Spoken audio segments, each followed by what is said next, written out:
I'm Vanessa Riley, 34 years old, a fiercely independent single mother to my 7-year-old daughter, Mia. I was sitting in that sleek London conference room, finalizing the $50 million merger, when my boss's son, Kyle Drummond, burst in and said, "I'll take the reins from here, Vanessa. Excellent job getting the warm-up out of the way." He slammed his leather portfolio onto the mahogany table, his arrogant gaze locked on our primary investor, Satoshi Yamamoto. This wasn't just any deal. It was the absolute lifeline my career depended on. It meant guaranteed financial security and a better future for Mia. I had sacrificed months of grueling weekends, missing bedtime stories and school plays, just to meticulously build this partnership. Now this entitled heir was swooping in at the final signature to brazenly hijack my credit. The tension in the room was suffocating. Satoshi raised an eyebrow, clearly confused by the sudden, disruptive change in command. I refused to let my panic or anger show. I didn't argue. I simply stood up, maintained direct eye contact with Satoshi, and said evenly, "By all means, Kyle, perhaps you can walk Mr. Yamamoto through the complex offshore equity distribution restructuring we finalized last night." The color completely drained from Kyle's face. He hadn't bothered to read the brief.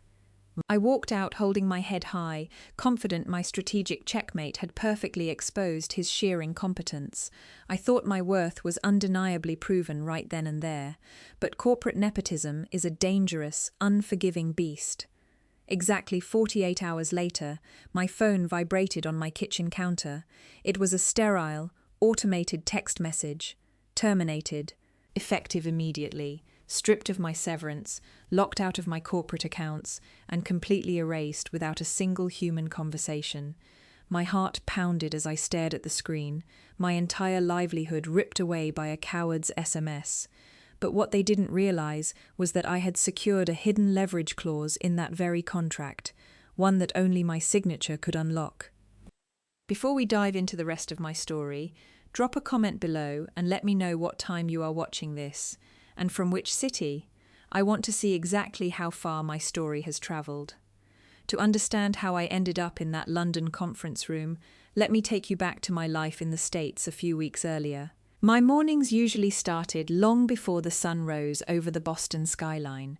Life was a fast-paced, carefully choreographed chaos of packing nutritious school lunches, hunting down missing light-up sneakers, and reviewing complex financial portfolios over lukewarm coffee.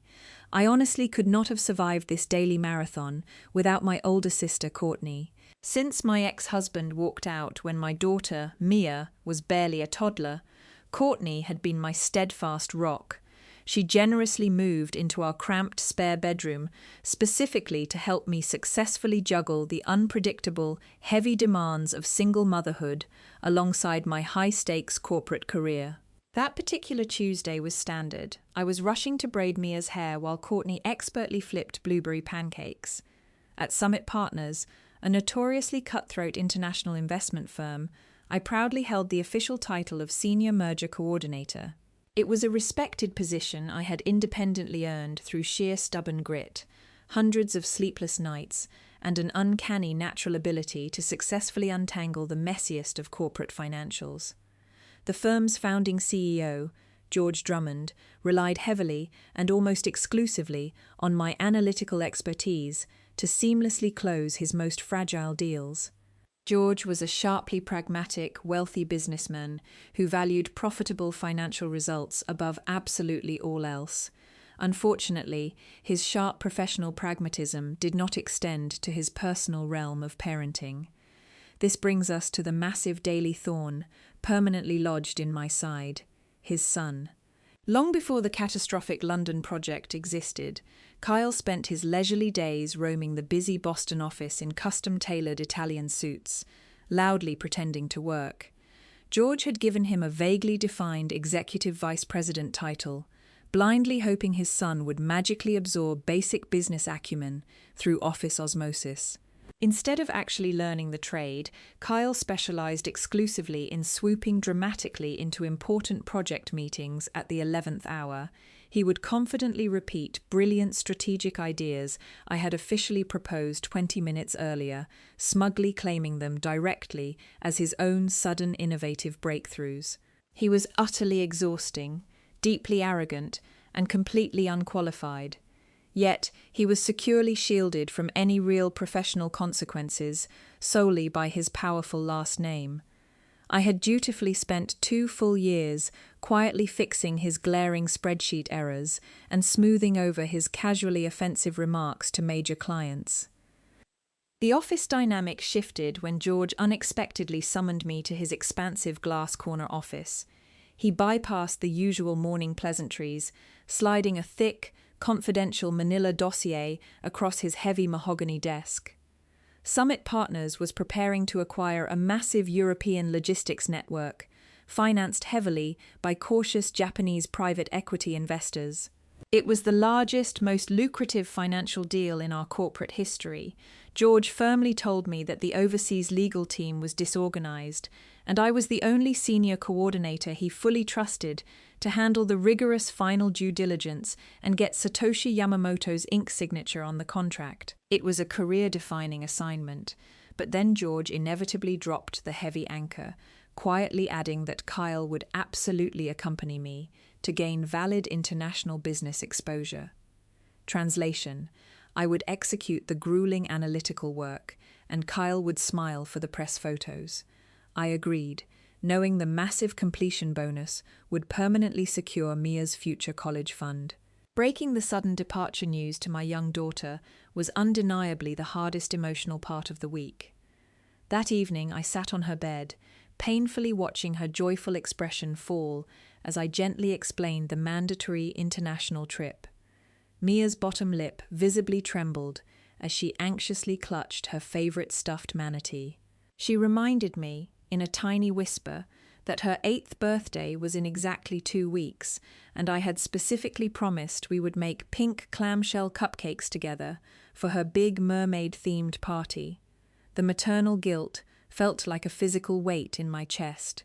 I pulled her into a fierce hug, swearing I would be back exactly 2 days before the celebration to bake those exact cupcakes. Courtney leaned against the bedroom doorframe, offering a highly supportive nod of reassurance, confidently promising they would safely hold down the fort at home. The following 48 hours were an absolute blur of frantically packing professional suitcases and securely compiling massive digital financial archives. When I finally boarded the overnight red-eye flight directly from Logan International to Heathrow, Kyle was already comfortably seated in the spacious first-class cabin, casually sipping expensive champagne and watching a loud action movie. I bypassed his luxury suite, dropping my heavy carry-on at my assigned seat in the standard business-class cabin further back. I immediately flipped open my laptop, connected to the offline servers, and went straight to work. For the entire grueling 7-hour flight across the dark Atlantic, I painstakingly reviewed every single line of the merger agreement and tirelessly built a completely watertight presentation deck from scratch. When I landed in London, the first meeting with Satoshi Yamamoto and his wife Naomi was scheduled the very next morning. The dense, unforgiving grey drizzle of the bustling city perfectly matched my physical exhaustion from the overnight journey, but I had absolutely no time to register the dreary weather. After checking into a towering boutique hotel situated directly in Canary Wharf, I immediately transformed my executive suite into a highly functional command center. I methodically covered every square inch of the mahogany desk with heavily annotated printouts, complex financial projections, and glowing digital tablets. I was officially operating entirely solo on this massive corporate battlefield. The exact moment our commercial plane had smoothly touched down upon the tarmac at Heathrow, Kyle abruptly announced he was hastily catching an expedited flight right back to New York.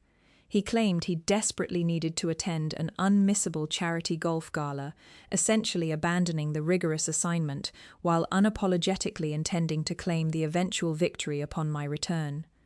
At exactly 8 o'clock, I confidently walked into the sleek, brightly lit minimalist boardroom of the targeted logistics firm. Satoshi was already seated at the head of the polished glass table. Beside him sat a sharply dressed, intensely focused woman who immediately projected an observant, commanding aura. He politely introduced her as Naomi Yamamoto, his respected wife and the brilliant lead operational strategist for their entire sprawling European division. Naomi was certainly not just a passive background partner. It became abundantly apparent that her sharp intellect and profound understanding of the local workforce were the true beating backbone of their international enterprise. Instead of aggressively launching into the standard high-pressure corporate sales pitch that George always rigidly demanded, I consciously chose a radically different, empathetic approach. I quietly closed my thick presentation binder, gently folded my hands, and genuinely asked them exactly what their absolute biggest fundamental hesitations were regarding the impending transition. For the next 3 solid hours, I just sat there and actively listened.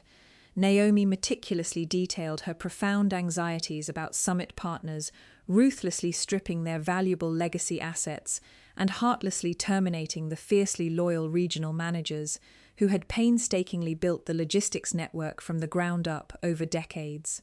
Satoshi firmly echoed her passionate sentiments, his traditionally steady voice heavily laced with a highly palpable, cautious skepticism regarding aggressive American private equity firms.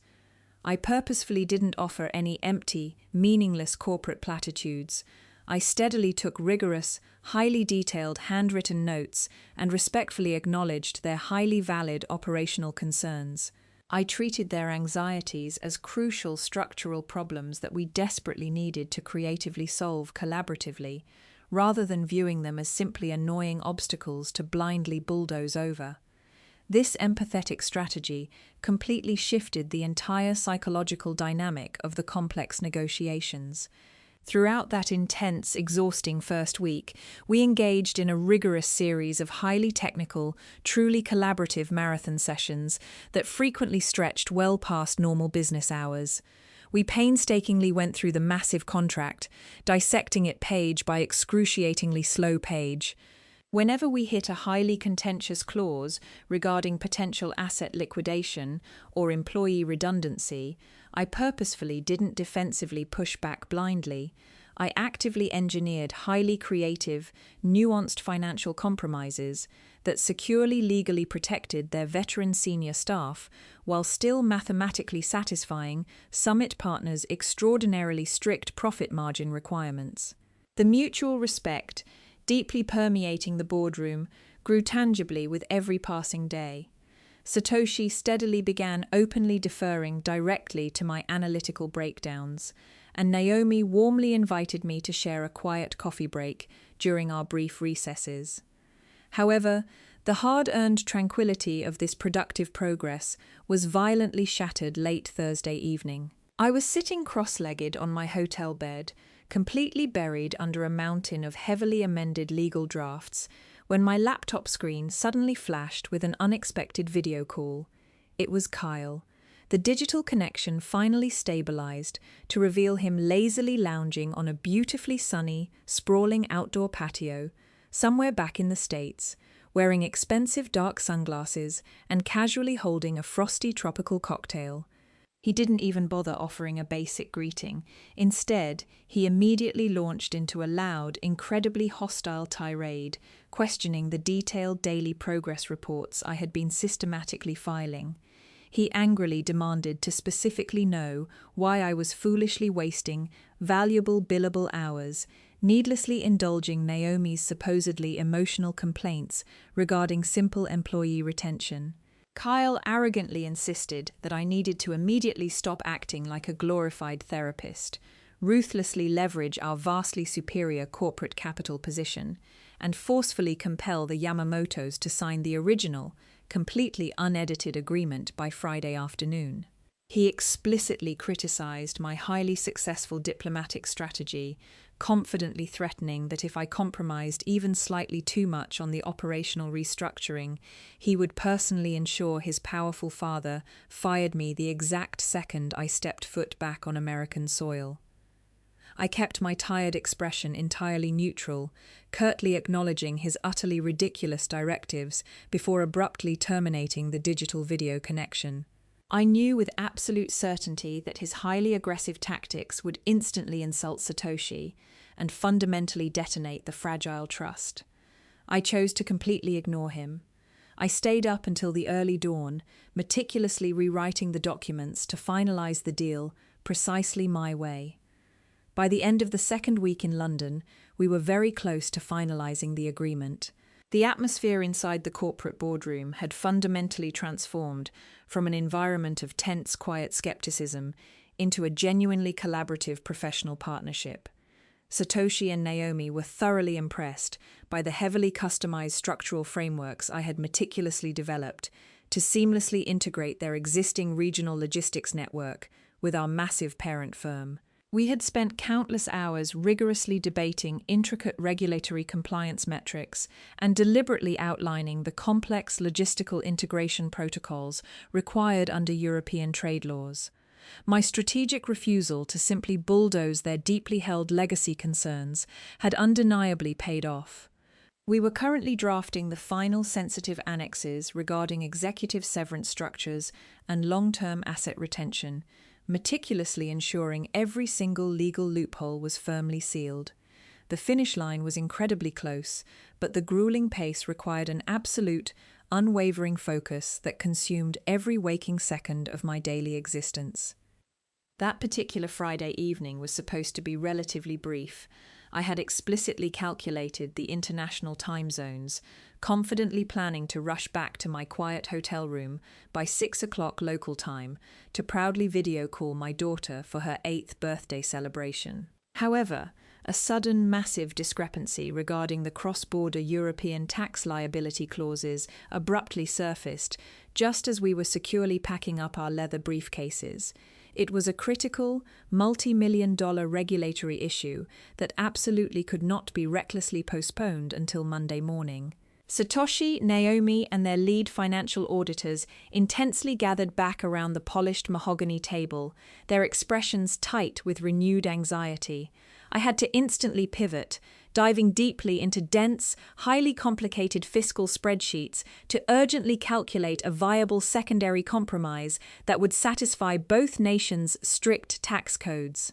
I completely lost track of the ticking clock as I intensely navigated the high-stakes financial labyrinth. By the time we finally discovered a mutually beneficial structural solution and formally shook hands to lock the clause, the sprawling city outside the tall glass windows was entirely pitch black. I hurriedly shoved my scattered documents into my tote and practically sprinted through the damp, quiet streets back to the boutique hotel.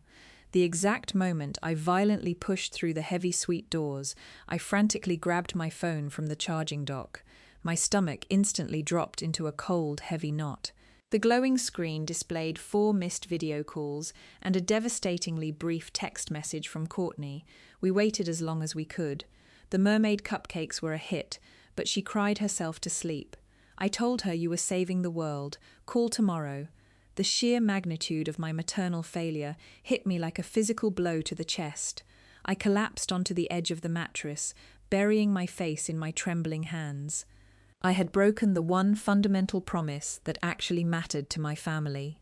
The overwhelming guilt was profoundly suffocating, temporarily paralyzing my ability to even breathe properly.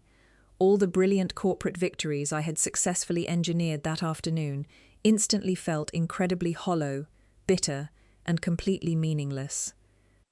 Before I could even attempt to process the heavy emotional wreckage, my phone violently buzzed again in my lap. This time, it was an incredibly aggressive, wildly insulting text message originating directly from Kyle. He did not bother to inquire about the actual status of the complex European tax liability negotiations or ask if the major legal hurdles were officially cleared.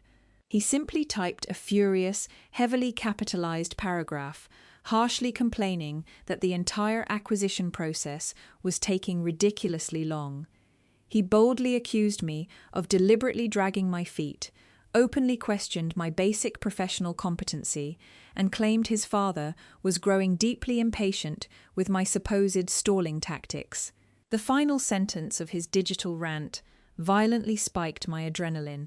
I am boarding a private charter tonight. I will be there Monday morning to personally supervise the final signatures, handle the press release, and officially close this out. Have everything completely ready. He was coming back to loudly claim the shiny trophy right at the absolute end of the exhaustive marathon. The crushing, suffocating professional pressure instantly intensified, morphing my deep maternal sorrow into a cold, highly focused rage. I stared blankly at the digital clock glowing brightly on the bedside table. I had exactly 48 hours before his arrogant arrival to completely lock down every single moving piece of this incredibly fragile agreement. I aggressively wiped the frustrated tears from my exhausted face, walked purposefully over to the small hotel desk, and forcefully flipped my heavy laptop open once again. The emotional pain of disappointing my young daughter was deeply agonizing, but I absolutely refused to let that profound personal sacrifice be entirely in vain by allowing an incompetent heir to recklessly destroy the monumental work I had just built. I began typing furiously into the night. On the morning we were supposed to sign the final documents, Kyle Drummond walked into the meeting room unannounced. He wore a visibly wrinkled, overly flashy designer suit that reeked of stale airplane cabin air and expensive cologne. Ignoring basic professional etiquette, he practically shoved the heavy glass door open, confidently striding right past the reception desk. Satoshi and Naomi were already reviewing the meticulously bound copies of the finalized agreement I had printed just an hour prior.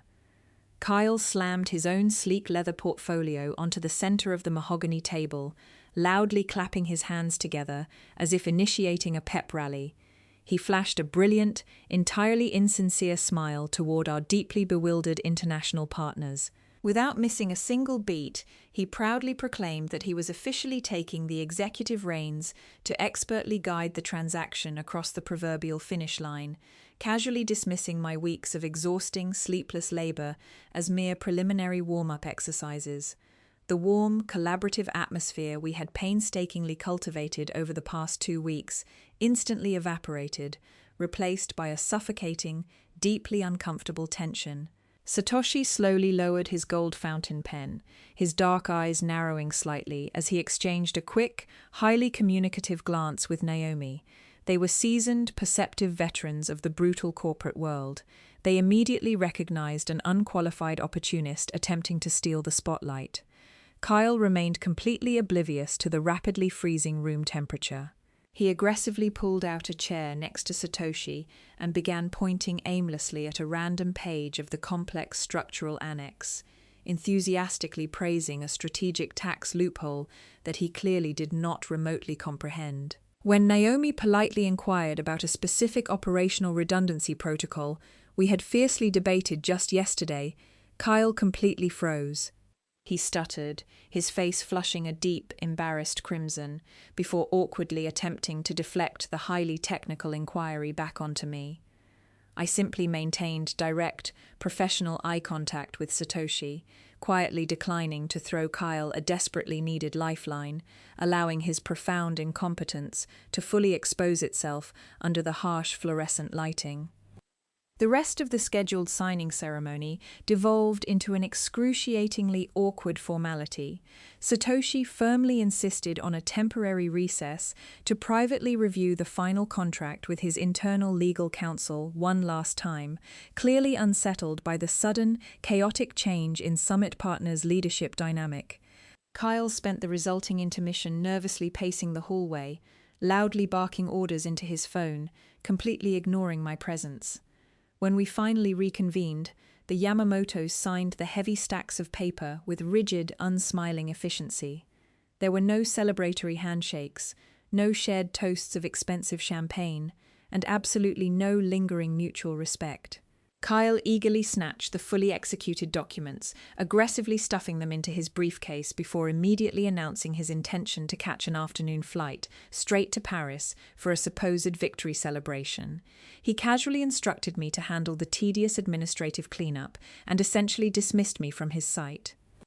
I returned to my dimly lit boutique hotel room later that evening, my body aching with a profound, bone-deep exhaustion. I had just finished carefully organizing the remaining digital files and was finally preparing to order a simple room service dinner when my personal cell phone vibrated violently against the wooden nightstand. I casually picked it up, expecting a delayed message from Courtney regarding Mia's school day. Instead, I stared blankly at a sterile, highly automated text message originating directly from the Summit Partners Human Resources Department. The painfully brief notification explicitly stated that my employment was terminated, effective immediately, citing gross insubordination and a severe breach of corporate protocol. A second, equally terrifying automated message instantly followed, alerting me that all associated corporate credit cards and international travel accounts had been permanently frozen. My heart began to pound erratically against my ribs, echoing loudly in my ears. I frantically opened my banking application, my trembling fingers barely able to correctly type the security password. The screen loaded to reveal a devastating reality. My corporate access was entirely locked, my severance package was completely revoked, and I was officially locked out of the company's secure server network. Panic swiftly tightened my throat like a physical vice. I was stranded thousands of miles away from home, in one of the most notoriously expensive cities in the entire world. I frantically rummaged through my leather purse, dumping its contents onto the mattress to count my remaining personal funds. I possessed exactly 42 British pounds in loose cash and a nearly maxed-out personal debit card that I had recently depleted to pay for an emergency plumbing repair back in Boston. I did not even possess a valid return ticket, as the corporate travel agency handled all international flight bookings. I sank to the floor, pulling my knees tightly against my chest, utterly overwhelmed by the sheer, malicious cruelty of the sudden betrayal. George had clearly allowed his deeply entitled son to entirely rewrite the narrative of the successful merger, casually discarding me the exact second my rigorous intellectual labor was no longer required. But as hot tears of intense frustration threatened to spill over my eyelashes, an incredibly clear image of Mia's tear-stained face flashed vividly through my mind. I fiercely remembered my broken birthday promise, the crushing maternal guilt, and the countless bedtime stories I had sacrificed for this deceitful company. A cold, incredibly sharp clarity suddenly pierced through the paralyzing fog of my despair. I absolutely refused to become a helpless, easily forgotten victim in Kyle Drummond's pathetic, unearned success story. I slowly pushed myself up from the carpeted floor, wiping my face completely dry. I was not entirely powerless, and I knew exactly what I needed to do. That same evening, I took a cab straight to the Yamamoto's office building, even though it was already dark. Using a significant portion of my remaining loose cash, I paid the driver and stepped onto the damp pavement, ignoring the cold London drizzle soaking through my thin blazer. The towering glass structure was mostly unlit, signalling that the vast majority of the corporate staff had long since departed for the weekend.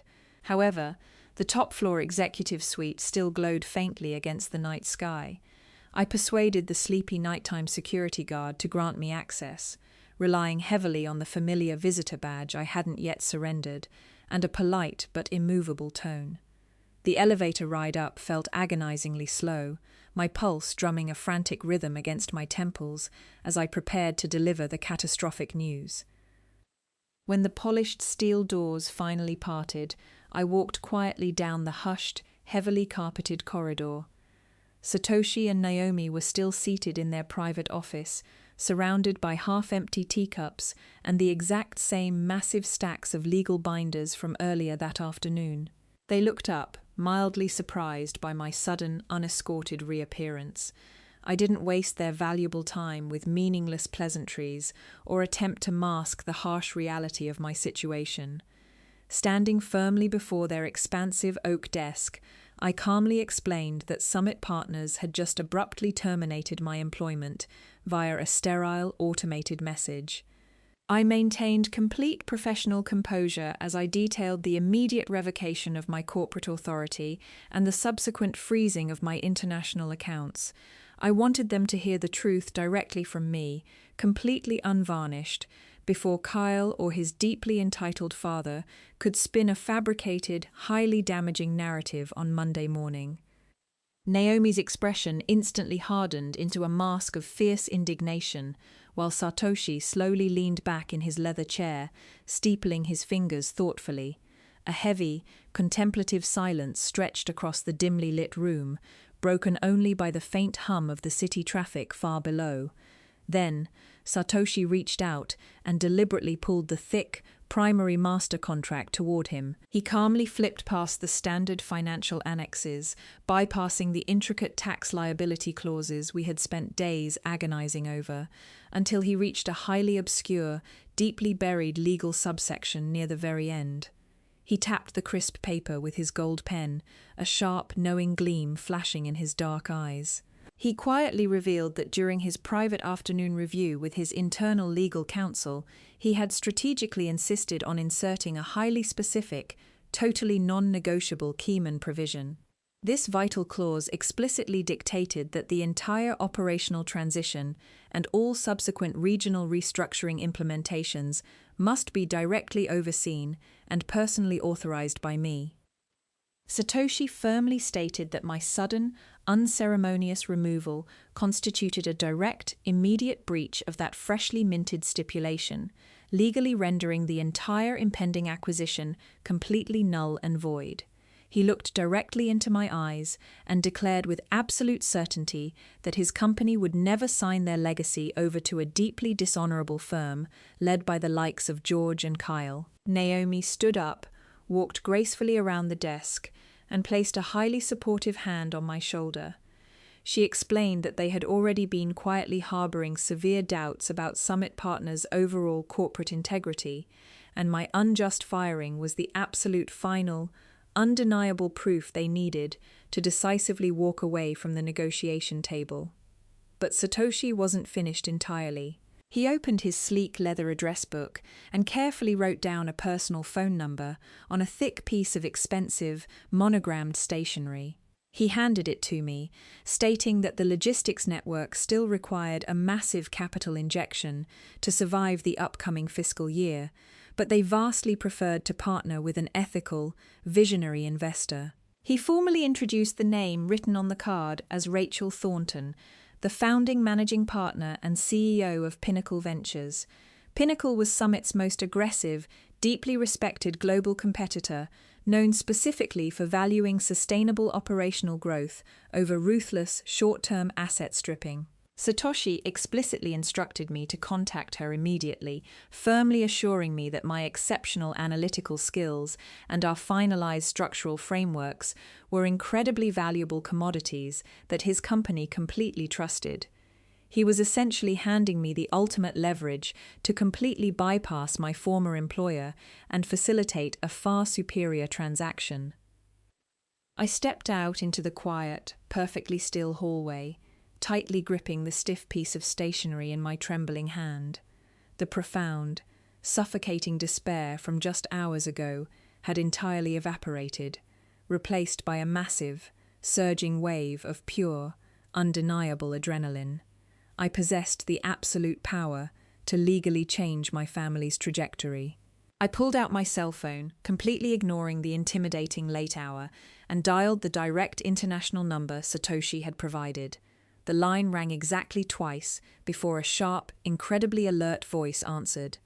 I confidently introduced myself, quickly summarized my direct, highly trusted connection to the Yamamoto enterprise, and explicitly mentioned the comprehensive European logistics portfolio I was currently holding. Rachel Thornton did not hesitate, scoff, or question the highly unusual late-night intrusion. Instantly recognizing the immense, unprecedented financial magnitude of the sudden opportunity I was strategically presenting, she decisively instructed me to meet her at a private, highly secure corporate conference room in Mayfair at precisely 8 o'clock the following morning. The next afternoon, I met Rachel Thornton at a quiet cafe in central London. She had strategically shifted our venue from a formal boardroom to this highly discreet, wood-panelled coffeehouse in Mayfair, preferring a neutral, relaxed territory for our highly sensitive discussion. I didn't waste her valuable time with a polished, heavily rehearsed corporate elevator pitch. Instead, I immediately slid my encrypted digital tablet across the small, polished marble table, directly opening the incredibly dense, heavily modified financial frameworks I had meticulously built for the logistics integration over the past 2 weeks. I walked her methodically through the exact, highly nuanced employee retention models, the intricate cross-border tax liability solutions, and the complex pension fund restructuring that Summit Partners had arrogantly intended to simply bulldoze. I was completely transparent about the deeply toxic operational culture at my former firm, explicitly detailing how George and his incompetent son systematically prioritized aggressive short-term asset stripping over sustainable long-term international partnerships. Rachel listened with a terrifying, unbroken focus. She didn't constantly interrupt or aggressively question my core data metrics like my previous supervisors always did. She simply analyzed the incredibly complex spreadsheets, her sharp eyes rapidly tracking the multi-million-dollar structural synergies I had single-handedly engineered to legally protect the local workforce while simultaneously maximizing global operational efficiency. After nearly a full hour of intense contemplative silence, she carefully pushed the digital tablet back toward me, taking a slow, measured sip of her dark espresso. She bluntly stated that Pinnacle Ventures had been actively attempting to successfully crack that exact European logistics market for 3 grueling years, entirely without success. She correctly recognized that my profound empathetic negotiation approach and razor-sharp analytical restructuring were the absolute missing puzzle pieces her firm desperately needed. Without a single moment of hesitation, she formally offered me the newly created position of Senior Director of International Mergers. The compensation package she casually outlined was utterly staggering, more than double my previous executive salary, complete with immediate profit-sharing equity, comprehensive premium healthcare, and a massive upfront signing bonus. But the most shocking, deeply impactful element wasn't the vast financial wealth. Rachel firmly insisted that the new role came with unprecedented schedule autonomy. She explicitly detailed a hybrid structural model that allowed me to operate primarily from my Boston residence, drastically reducing mandatory international travel so I could actually be a physically present mother. It was the exact, elusive holy grail of corporate employment that I had desperately chased my entire professional life, handed directly to me across a tiny cafe table. I felt a massive, overwhelming wave of profound relief wash over my exhausted, aching body, but I firmly held my ground. I looked directly into her sharp eyes and clearly stated my single, absolute, non-negotiable condition. I told her that I would eagerly accept the prestigious position and officially bring the massive Yamamoto portfolio directly into her firm, but I absolutely could not start working immediately. I had an overwhelmingly critical personal obligation waiting for me back in the States, a heartbreakingly broken birthday promise that urgently required my immediate, undivided attention. I desperately needed to fly home to my young daughter before signing a single piece of corporate paperwork. Rachel smiled warmly, a genuine expression of deep maternal understanding suddenly flashing across her traditionally stoic features. She agreed instantly, explicitly granting me a full 3-week paid administrative leave to properly settle my family affairs and decompress before officially onboarding. However, the harsh reality of my entirely frozen banking accounts quickly resurfaced in my mind. I possessed a life-changing employment offer, but absolutely no immediate physical means to purchase an incredibly expensive, last-minute transatlantic plane ticket. That terrifying logistical hurdle was swiftly resolved the exact moment I stepped outside the cafe and checked my personal email on the bustling sidewalk. Satoshi had preemptively sent a secure digital boarding pass for a first-class seat on the very next direct evening flight to Logan International. He had also attached a brief, incredibly respectful note, thanking me for my unwavering professional integrity, stating that his executive team was eagerly looking forward to successfully finalizing the European acquisition explicitly under my new leadership at Pinnacle. I immediately retrieved my minimal luggage from the boutique hotel, bypassing the front desk entirely, and caught a fast express train directly to Heathrow. As I comfortably settled into the plush leather seat of the spacious airport departure lounge, sipping a complimentary sparkling water, my personal cell phone suddenly began vibrating frantically against the glass table. The glowing digital caller ID prominently displayed the name I had actively dreaded for years, George Drummond. He was calling my private number repeatedly, completely bypassing the corporate channels his human resources department had maliciously severed just 24 hours earlier. I watched the screen silently flash, vividly imagining the sheer, unadulterated panic currently unfolding inside his luxurious Boston corner office. Kyle had undoubtedly arrived at the Yamamoto's headquarters that morning, arrogantly expecting a grand, heavily photographed signing ceremony, only to be brutally informed that the massive, career-defining European contract was officially dead. The Japanese executives had legally invoked the keyman clause, completely withdrawing their lucrative assets from Summit Partners' aggressive grasp. George was now desperately calling me, fully realizing the catastrophic, multi-million-dollar consequence of his blind, pathetic nepotism. The phone finally stopped ringing, only to instantly start vibrating violently once again, with a frantic, heavily capitalized text message, fiercely demanding I answer immediately to fix the situation. I didn't feel a single ounce of corporate loyalty or residual fear. I simply picked up the device, calmly blocked his personal number permanently, and gracefully walked toward my designated boarding gate, leaving the burning wreckage of their arrogant firm firmly in the past. When I landed back in the States, Courtney was waiting for me at the airport with Mia. The moment I walked through the sliding glass doors of the International Arrivals Terminal, breathing in the familiar, crisp New England air, a small, vibrant blur of bright pink forcefully collided with my legs. Mia wrapped her little arms securely around my waist, burying her face deeply into my trench coat. I dropped my heavy carry-on bag right onto the scuffed linoleum floor and knelt down, pulling her into a fiercely tight embrace. Breathing in the comforting scent of her strawberry shampoo instantly melted away the lingering, bone-deep exhaustion of the turbulent transatlantic journey.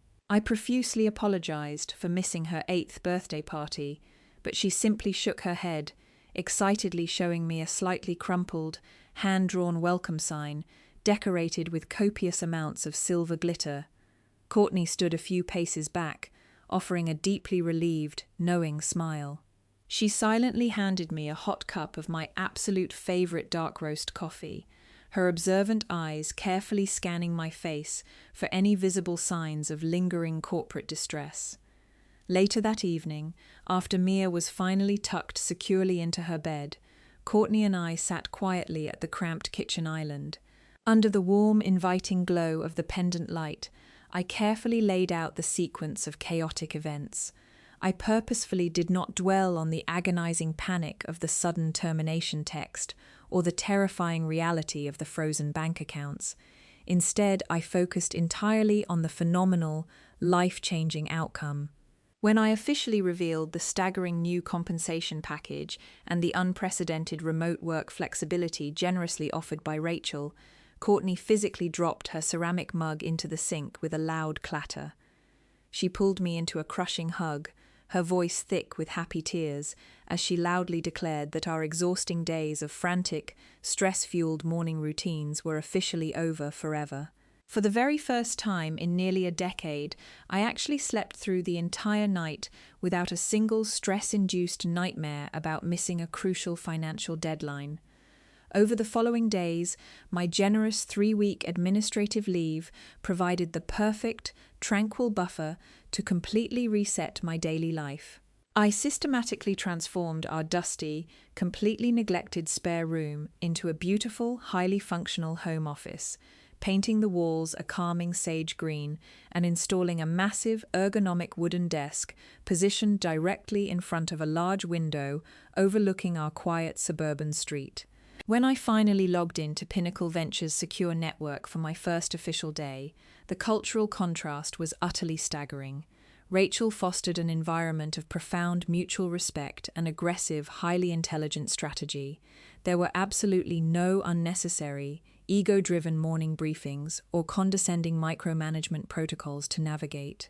I successfully coordinated the final logistical phases of the Yamamoto acquisition entirely from my comfortable new desk chair, frequently pausing in the late afternoon to happily help Mia with her math homework.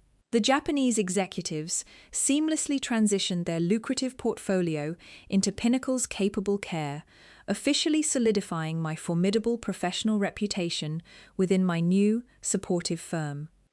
Meanwhile, the devastating fallout at my former employer was rapidly becoming the juiciest, most heavily discussed spectacle in the tight-knit Boston financial district. Industry gossip travels substantially faster than light, and the complete, catastrophic collapse of their biggest international acquisition could not be contained behind their closed mahogany doors. According to reliable whispers from former trusted colleagues who desperately wanted out, Summit Partners was plunging rapidly into an unmitigated freefall. The sudden, public withdrawal of the massive, highly profitable Yamamoto enterprise essentially acted as a glaring, undeniable red flag to the rest of the global investment community. Major, long-standing institutional clients, suddenly acutely aware of the firm's profound structural instability and highly questionable ethical practices, began aggressively pulling their incredibly lucrative accounts. A massive, unprecedented wave of senior analysts and associate directors abruptly submitted their formal, immediate resignations, fleeing the rapidly sinking corporate ship before their professional reputations could be permanently tarnished by association. The massive, steady stream of predictable corporate revenue that George had comfortably relied upon for decades dried up practically overnight, leaving behind a bloated, expensive corporate infrastructure they could no longer afford to legally maintain. Panic systematically infected every single floor of their luxurious corporate headquarters. George desperately attempted to stem the bleeding, aggressively organizing emergency damage control meetings and frantically dialing long-time investors to personally reassure them of the firm's absolute stability. However, his arrogant, hollow promises no longer carried any tangible weight. In a pathetic, misguided attempt to project unwavering market confidence, he publicly dispatched Kyle to forcefully secure a massive replacement merger with a prominent domestic manufacturing conglomerate. Predictably, it was an absolute, unmitigated disaster.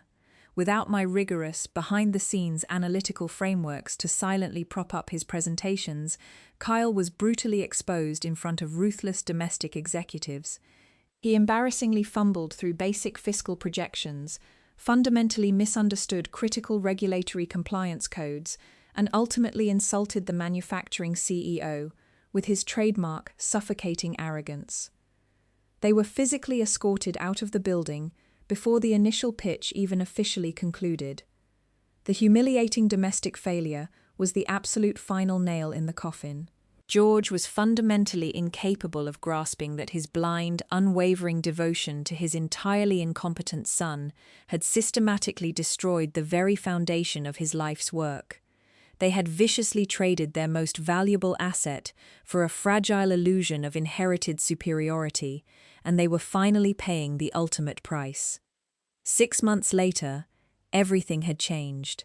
The crisp golden autumn leaves gracefully blanketed the quiet suburban sidewalks of my Boston neighborhood, perfectly mirroring the profound, refreshing transformation occurring within my own professional and personal life. At Pinnacle Ventures, I was no longer merely a silent, exhausted coordinator operating in the dark background to artificially prop up an incompetent, entitled heir. Under Rachel's visionary, deeply empowering leadership, I had officially spearheaded 3 massive international acquisitions, handling complex negotiations independently. My most recent professional triumph involved successfully guiding Satoshi and Naomi's sprawling European logistics network into a highly lucrative, unprecedented expansion across the notoriously rigid Scandinavian shipping market. I was confidently making high-level executive decisions, publicly receiving the explicit industry recognition I actually deserved, and fundamentally driving real, sustainable corporate growth, without constantly looking over my shoulder in fear of unjust sabotage. The sharp contrast between my soaring professional trajectory and the depressing reality of my former employer was incredibly stark. Summit Partners, once a deeply feared, powerful titan within the cutthroat financial district, had rapidly shriveled into an irrelevant, heavily indebted ghost town. The relentless mass exodus of their most valuable institutional investors and sharpest analytical minds had completely crippled their foundational infrastructure. George was ultimately forced by a furious board of directors to undergo a humiliating corporate restructuring, liquidating legacy assets just to keep the lights flickering. As for Kyle, the harsh reality of true meritocracy finally caught up to his profound arrogance. Stripped of his undeserved executive title and severed from his father's protective financial safety net, he actively attempted to secure employment at rival firms. However, his highly toxic reputation had widely preceded him. No legitimate investment bank was willing to risk their precious capital on a disgraced executive whose glaring incompetence was now a legendary cautionary tale loudly whispered across the city. The powerful last name that had unjustly shielded him was currently his absolute biggest professional liability.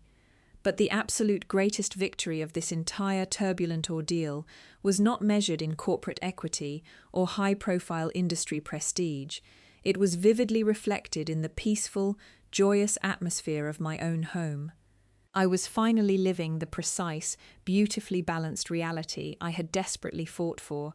On a crisp Tuesday afternoon, instead of pacing inside a sterile foreign boardroom or crunching numbers on a transatlantic flight, I was comfortably standing inside my bright, sunlit kitchen.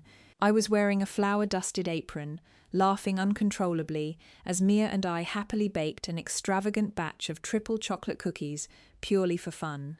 I had proudly attended every single one of her recent elementary school plays, actively participated in the chaotic local weekend soccer tournaments, and never once had to agonizingly break a maternal promise due to a sudden corporate emergency.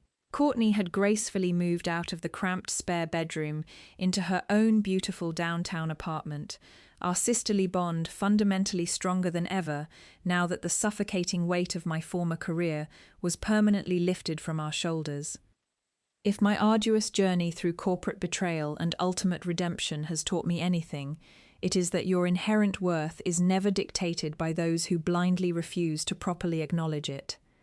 It can be terrifying to suddenly lose the financial foundation you sacrificed everything to build, especially when powerful people attempt to permanently erase your hard-earned contributions. However, pure competence, unwavering integrity, and genuine empathy are highly valuable currencies that no amount of corporate nepotism can ever counterfeit. When you explicitly refuse to silently accept a demeaning narrative and courageously demand the fundamental respect your actual labor warrants, you successfully reclaim your own narrative power. You are entirely capable of rewriting the specific ending of a story someone else maliciously attempted to ruin. Thank you all so much for staying with me until the very end and actively listening to my truth. I genuinely hope my personal experience serves as a powerful reminder to fiercely protect your professional value and never let anyone steal the credit for your relentless hard work.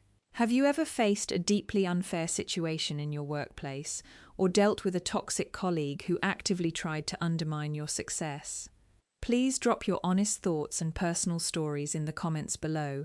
I would absolutely love to read them and enthusiastically continue this highly important conversation with this amazing community.